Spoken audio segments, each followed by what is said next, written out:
Hello students, subject topics पर आप लोगों का फिर से स्वागत है। और आज हम लोग पढ़ने जा रहे हैं 12th क्लास की इकोनॉमिक्स का ही सेकंड बुक भारतीय अर्थव्यवस्था के विकास का चैप्टर 6, जिसका नाम है भारत में मानव पूंजी निर्माण। लास्ट क्लास तक हम लोगों ने इसके 4 क्वेश्चन डिस्कस कर लिए थे और आज हम लोग इसका क्वेश्चन नंबर 5 डिस्कस करने जा रहे हैं। तो स्टार्ट करते हैं। क्वेश्चन नंबर 5 है आपका इस चैप्टर का, भारत में मानव पूंजी निर्माण की समस्याएं बताइए। इसका यह अर्थ हुआ कि वे कौन कौन से कारण हैं जिस कारण से भारत में मानव पूंजी निर्माण के अंतर्गत समस्याओं को देखने को मिलता है, या ये कह सकते हैं कि सभी लोगों का मानव पूंजी निर्माण नहीं हो पा रहा, वे कौन कौन से कारण हैं। तो इसका आंसर होगा आंसर नंबर 5, भारत में मानव पूंजी निर्माण में कुछ गंभीर समस्याओं का सामना करना पड़ रहा है। जैसे फर्स्ट पॉइंट है बढ़ती जनसंख्या। तेज गति से बढ़ रही जनसंख्या मानव पूंजी की गुणवत्ता पर प्रतिकूल प्रभाव डालती है, क्योंकि इसके फलस्वरूप मौजूदा सुविधाओं की प्रति व्यक्ति उपलब्धता घटती जा रही है, जिससे जीवन की गुणवत्ता कम हो जाती है। इसके कारण विशिष्ट कौशल तथा ज्ञान को प्राप्त करने की क्षमता में गिरावट आती है। इसका यह अर्थ हुआ कि अगर जनसंख्या लगातार बढ़ती जाती है तो इस कारण से जो संसाधन हमारे पास उपलब्ध है, वह संसाधन जब सभी लोगों के बीच वितरित किए जाते हैं तो उसकी गुणवत्ता में कमी आ जाती है, और इस कारण से वह संसाधन जो है उसकी मात्रा घट जाती है, और प्रति व्यक्ति मात्रा घटने के कारण सभी लोगों को जो मौजूदा सुविधाएं हैं वो पर्याप्त रूप से उपलब्ध नहीं हो पाती, जिससे लोगों का जीवन स्तर कमजोर हो जाता है, और जीवन स्तर कम होने के कारण से उनके अंदर विशिष्ट कौशल तथा ज्ञान को प्राप्त करने की जो क्षमता है वो कम हो जाती है। वही सेकंड पॉइंट है हमारा प्रतिभा पलायन। देश में मानव पूंजी निर्माण की प्रक्रिया को एक गंभीर खतरा उन व्यक्तियों से है जो भारत में जन्मे तथा यहाँ से ही शिक्षा तथा प्रशिक्षण प्राप्त करने के बाद विकसित देशों को प्रस्थान कर जाते हैं। इसका वर्णन प्रतिभा पलायन के रूप में किया जाता है। यानी प्रतिभा पलायन का अर्थ होता है कि वे लोग जो भारत में पढ़े लिखे, भारत में ही अपनी पूरी प्रशिक्षण लिया, और जब वे कुछ करने लायक हुए और देश के विकास में सहायता करने लायक हुए, उसी दौरान वह अच्छे रोजगार की तलाश के कारण विकसित देशों में चले जाते हैं, जिस कारण से देश में प्रतिभा का पलायन हो जाता है, और जो व्यक्ति यहाँ पर रह के कार्य कर सकते थे उसमें कमी आ जाती है, जिसके कारण से भी भारत में मानव पूंजी निर्माण में कमी आती है।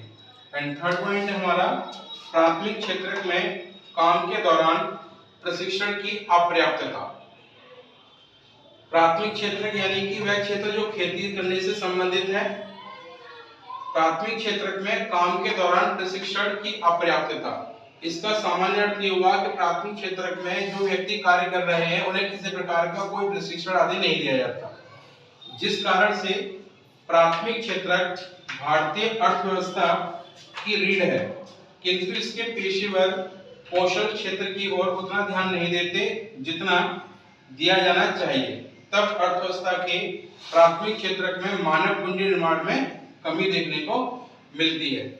यानी प्राथमिक क्षेत्र के अंतर्गत जो व्यक्ति कार्य कर रहे हैं वो कार्य के दौरान प्रशिक्षण उनको मिलना चाहिए, इस पर किसी प्रकार का कोई ध्यान नहीं देते, जिस कारण से प्रशिक्षण पाकर के वो जितना बेहतर कर सकते हैं उतना बेहतर नहीं कर पाते, और उनको प्राथमिक स्तर पर सही प्रकार से ध्यान न दिए जाने के कारण से वह मानव पूंजी निर्माण में सहयोग नहीं कर पाते। तो उसके बाद नेक्स्ट पॉइंट है हमारा फोर्थ, निम्न शैक्षिक मानक। भारत में उच्च शिक्षा का विस्तार तो हुआ, परंतु शिक्षा के अंतर्राष्ट्रीय मानकों का पालन विश्वविद्यालय स्तर पर न किए जाने के कारण अंतर्राष्ट्रीय स्तर पर विद्यार्थी अच्छा प्रदर्शन नहीं कर पाते, अतः अंतर्राष्ट्रीय प्रतिस्पर्धा में वे बाहर हो जाते हैं, जो मानव पूंजी निर्माण में एक समस्या बनी हुई है। इसका यह अर्थ हुआ कि भारत में जो विश्वविद्यालय स्तर पर शिक्षा दी जाती है वह अंतर्राष्ट्रीय मानकों के अनुकूल नहीं है। ऐसी स्थिति में भारत के विश्वविद्यालय स्तर पर प्राप्त किए गए शिक्षा वाला विद्यार्थी जब अंतर्राष्ट्रीय स्तर पर किसी प्रतियोगिता में भाग लेता है तो वह उस प्रतियोगिता में सफल नहीं हो पाता, जिस कारण से वह अपना कैरियर अंतर्राष्ट्रीय स्तर पर नहीं बना पाता। और ये एक कमी है भारत में विश्वविद्यालय स्तर पर दी जाने वाली शिक्षा के अंदर, क्योंकि भारत की जो शिक्षा स्तर है वह अंतर्राष्ट्रीय शैक्षिक मानकों का पालन नहीं करती, जिस कारण से विश्वविद्यालय स्तर पर शिक्षा का जो लेवल है वह अंतर्राष्ट्रीय प्रतिस्पर्धा के अनुकूल नहीं है और विद्यार्थी उस स्तर पर बेहतर प्रयास नहीं कर पाते। यह भी भारत में मानव पूंजी निर्माण के अंतर्गत एक बहुत बड़ी समस्या देखने को मिलती है।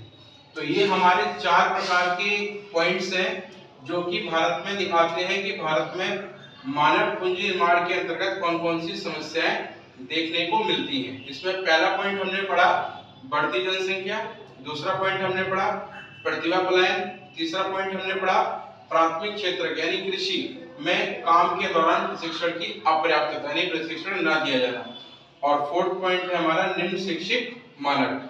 तो ये 4 पॉइंट ये दिखाते हैं कि भारत में किस तरीके से मानव पूंजी निर्माण में कमी आती है इन उपयुक्त कारणों के कारण। तो उपयुक्त कारण भारत में मानव पूंजी निर्माण के अंतर्गत समस्या के रूप में देखे जाते हैं। तो ये था आज हमारा क्वेश्चन नंबर 5 जो कि हमने चैप्टर 6 का स्टडी किया है। और आप लोग लगातार इस वीडियो को वॉच करें और इसको अच्छे से समझें, उसके बाद इसको राइटिंग स्किल करके देखें ताकि आप लोगों को जो भी प्रॉब्लम आती है आप उसको आसानी से सॉल्व कर सकें। और इस क्वेश्चन को जब हम लोगों ने स्टडी किया तो इसमें कुछ वर्ड्स आए जैसे प्रतिकूल जिसका अर्थ होता है गलत, फलस्वरूप इसका अर्थ होता है के कारण, प्रतिभा इसका अर्थ होता है योग्यता, पलायन इसका अर्थ होता है चले जाना, प्राथमिक क्षेत्र इसका अर्थ होता है कृषि क्षेत्र। तो ये कुछ शब्द हैं जो कि हमें इसके अंतर्गत इस क्वेश्चन में पढ़ने के दौरान आपको थोड़ा टिपिकल लग सकते हैं, वो मैंने आपको आसान भाषा में समझा दिए। तो आप लोग लगातार इस क्वेश्चन को स्टडी करें और लिख करके देखें ताकि आप एग्जाम में इसको बेहतर कर सकें। Thank you guys.